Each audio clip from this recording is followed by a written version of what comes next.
स्वदेशी न्यूज 24 सामान्य जनतेचा आवाज। जिंतूर तालुक्यातील एलदरी धरण हे अर्ध्या मराठवाड्याची तहान भागवणाऱ्या जिल्ह्यातील पूर्णा प्रकल्पाच्या एलदरी धरणामध्ये सद्यस्थितीत 28% जलसाठा उपलब्ध आहे। मे महिन्याच्या अखेरीस तालुक्यातील एलदरी येथील धरणाच्या जलाशयात उपयुक्त पाणीसाठा केवळ 28% उपलब्ध असून गतवर्षी याच महिन्यात 57.27% पाणीसाठा उपलब्ध होता।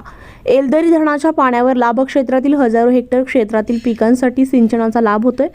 याशिवाय परभणी, हिंगोली, नांदेड जिल्ह्यातील 250 पेक्षा जास्त गावे, वाड्या, तांडे यांची तहान भागवली जाते।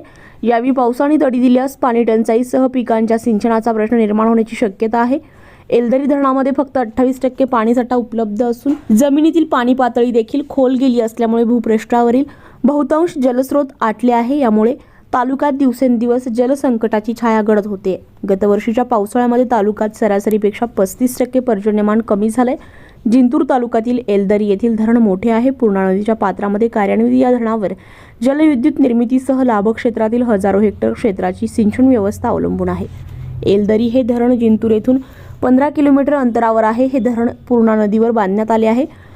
1968 साली तालुक्यातील एलदरी या धरणाचे बांधकाम पूर्ण झाले।